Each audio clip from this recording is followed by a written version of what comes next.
with PAGCOR, yung KYC po, ano po ang bago? Kasi sabi natin KYC, know your client, matagal na ho ito.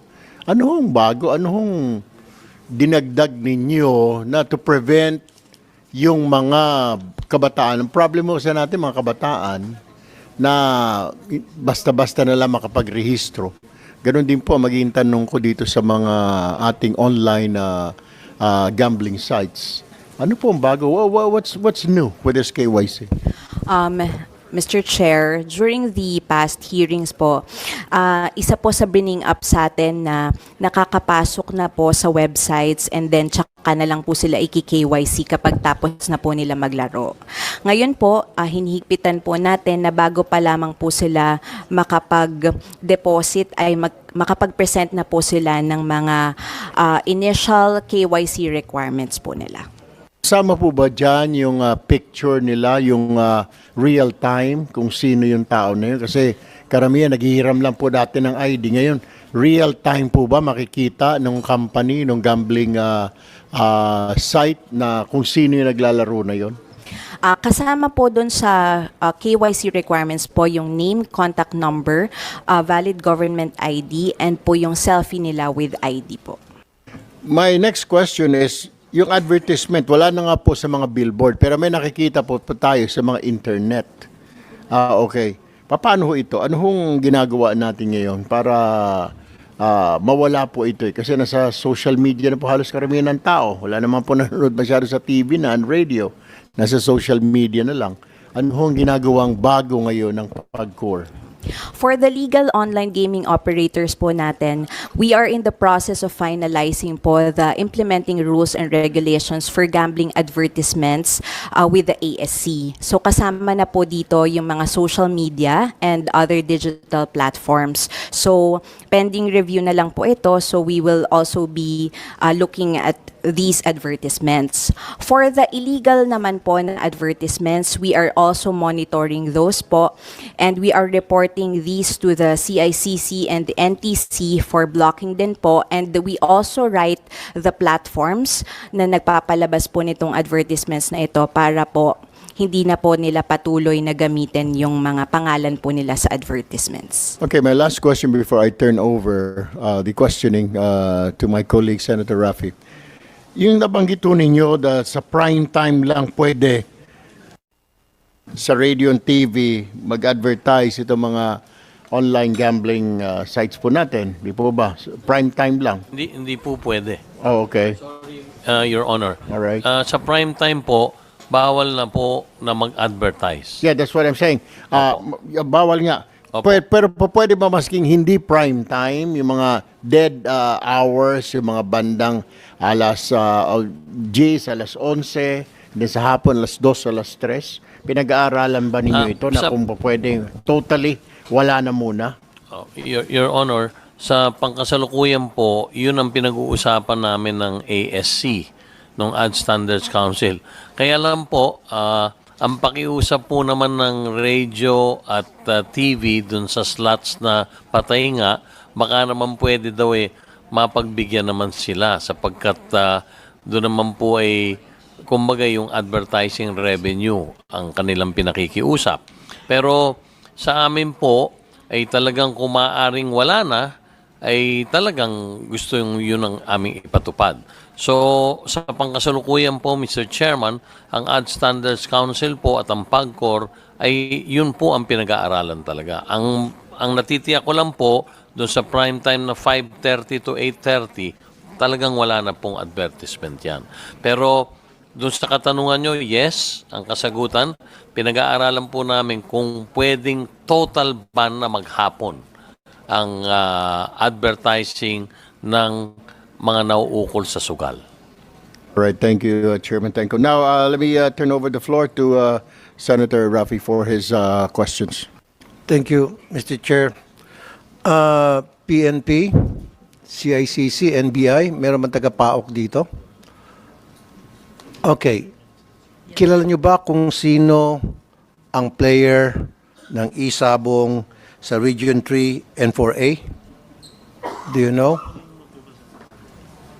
Mr. Chair, for the part of the CICC, we don't know the personalities. You don't know? We only deal with the online content. The Mr. owner, Chair. the operator, you don't know. We don't know, Mr. Chair. Okay, PNP?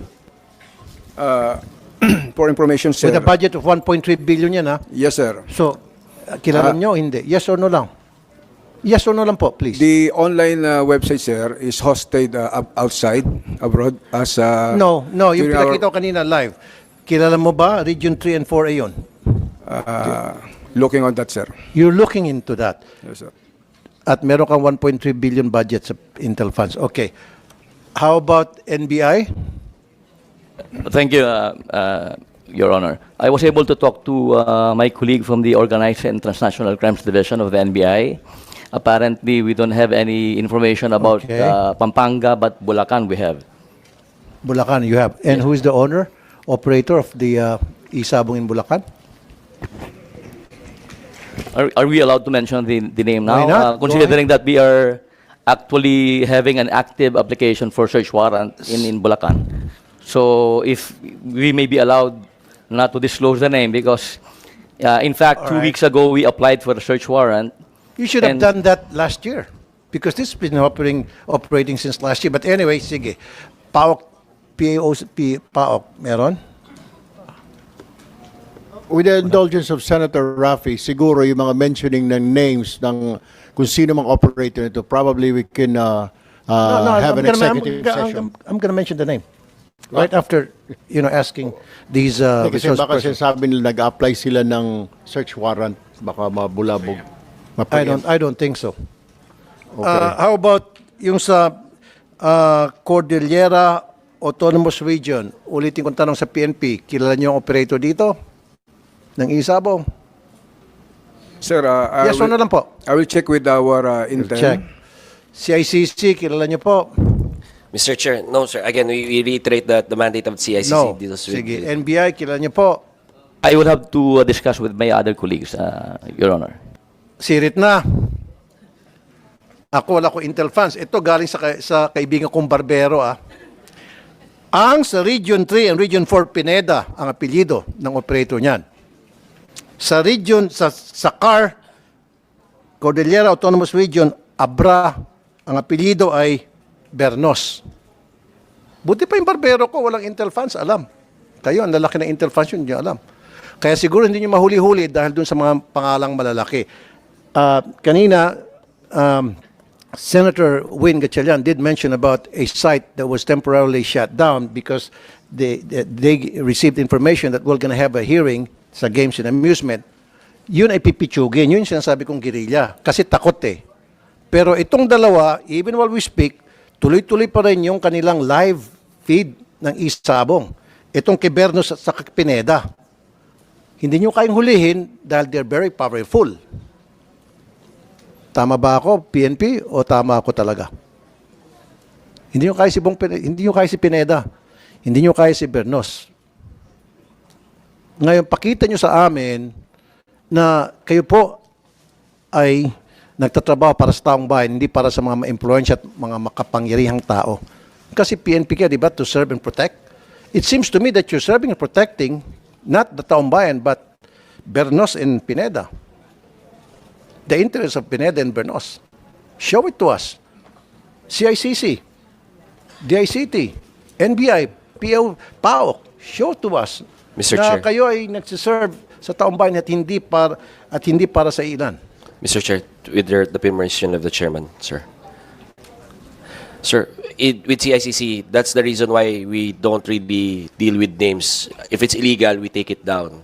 That's the reason why whoever the person behind any illegal website is, we don't really care, Mr. Chair. So we take it down once it's reported to us and once we verify it's illegal, we take it down, Mr. Chair. I know that, Yusek, but at least man lang, imposibleng hindi nyo alam kung, o hindi kayo interesado malaman kung sino ang behind the operations of this illegal site para in case you need to file a case against these persons or people, at least meron kayong pangalan na may submit sa korte, yes or no? Yes, tama? Yes, Mr. Chair. Correct, thank you. I rest my case. Now, dito naman po sa PAGCOR, merong mga e-gambling international ito yung sinasabi ni Sen. Erwin na hindi register sa PAGCOR and yet nakapasok dito. I don't know, again, si ICC ang tatamaan dito at napapayagan. So hindi nagbabayad ito ng buwis kasi hindi registered sa PAGCOR eh. Example na lang, itong 1xBet, global betting company. It entered a partnership with the Maharlika Pilipinas Basketball League. Aware kayo dito? So, ba't ninyo tinitake down? Eh, hindi naman to registered sa inyo at hindi allowed. Hindi nagbabayad ng buwis sa Pilipinas. Your Honor, para po sa kaalaman nyo, pinatake down po namin ng MPBL, sa MPBL ang 1xBet at nung pong nagtutournament mismo, kami po ay nagpunta ron at binabana po nila. Ang totoo po ay hindi na po sponsor ng MPBL ang 1xBet. Sumulat po ang PAGCOR sa organizers ng MPBL at doon po mismo nagpunta ang aming security para ibaba at nag-agree na po ang MPBL, iba na po ang sponsor nila, Your Honor. Hindi na po 1xBet. Ang 1xBet din po ay winarningan na rin namin, ganun din po lahat na nag-i-exhibit at merong mga convention sa Pilipinas, hindi na rin po namin bibigyan ng permiso na makapag-exhibit, payagang makapag-exhibit o magkaroon ng gaming conference sa Pilipinas kung ito po ay susuportahan at lalahok dito ang lahat ng mga illegal operators tulad nung binanggit ninyo na 1xBet na napaka-agresibo po talaga.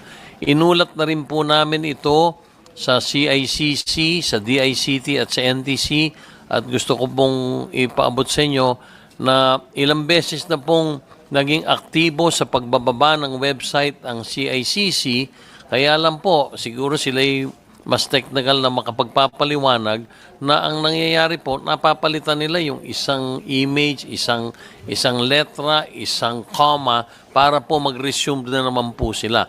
So kung mamarapatin nyo po siguro, Your Honor, baka... And di PAOK. Ayan oh. May nag-text sa akin, boss, nakarating na sa kanila, kay Pineda. Nag-text. Source ko, nakarating na kay Pineda. Anong ginawa ni Pineda? Tuloy lang. Walang respeto. Maging si Bernos, walang respeto dito sa hearing. Walang respeto sa inyo. Bakit walang respeto? What do you think? Ba't walang respeto sa inyo si Pineda at saka si Bernos? Maybe sir, hindi pa nila alam yung ginagawa namin. Hindi pa siguro nila kilala. No. Try again. Why? Eh, kaibigan nyo. As simple as that. Come on, wag na tayo maglokohan dito. PNP, wag na tayo maglokohan dito. Wag mo muna sagot, bago sumagot. Pag yung mga nagtutupada, ang bilis nyo hulihin. Alam na alam nyo agad kung saan nagtutupada. Maski nga nagkakara-i-cross dyan ng mga tricycle driver sa mga kanto-kanto, inuhuli nyo eh. Toda. Maski nga yung nagtotong its sa mga bahay, inuhuli nyo. Pero ito, hindi nyo kayang hulihin kasi malaki. Come on, my request to you and my challenge to you, show to us na kaya niyong gampanan inyong trabaho regardless kung sino masasagasaan. Patigil niyo po ito. Patake down niyo ito si ICC. Mr. Chair, within Can the you day. give me that Mr. assurance? Within the day, Mr. Chair. Within the day, wala na ito? Within the day, Mr. Chair. Eh baka naman pagalitan ka ni Pineda sa ni Bernos, nakakaawa ka naman. Hindi. Kami ho sa CICC, wala ho kaming friends na illegal ang ginagawa. Sure po, ka? Mr. Chair. Yes, Mr. Chair. Eh paano ko sabihin, humingi ng bawi? Babawiin yung mga ano. Wala ho sila babawin, Mr. Chair. Thank you. Thank you, Mr. Now, yung PAOK nandito, Mr. Chair. Dito sa PAOK, Mr. Chair, isa pa ito na pikon ako rito. Dahil kung mapapansin nyo, panay ang rate to sa mga Chinese na illegal, na walang papeles. At I know for a fact na piniperahan lang nila. Kaya I don't know, itong PAOK, kung maasahan pa rin ito, dapat wag na sumali ito sa, sa anti-gambling. Kikita lang itong mga taga-PAOK eh. Doon sa mga marami nagsumbong sa akin, mga taga-immigration.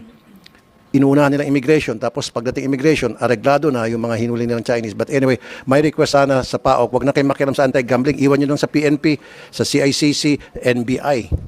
And then PNP, maasahan ko, tuloy-tuloy. Yes, sir. As we stand, sir, we will enforce the rule of law, sir, without fear or favor. Exactly. Thank you, sir. Pag nagawa nyo yan, sir, sasaludo ako sa inyo. Pupurihin ko kayo palagi dito sa hearing, maging sa iba ko pang mga social media platform. Pupurihin kita, totoo yan. Pag wala niyan tomorrow, pero pag nandiyan pa niyan tomorrow, sorry ha, makakatikim ka ng mga masasakit na salita from me, CICC especially because you did promise a while ago, right? That's all, Mr. Chair.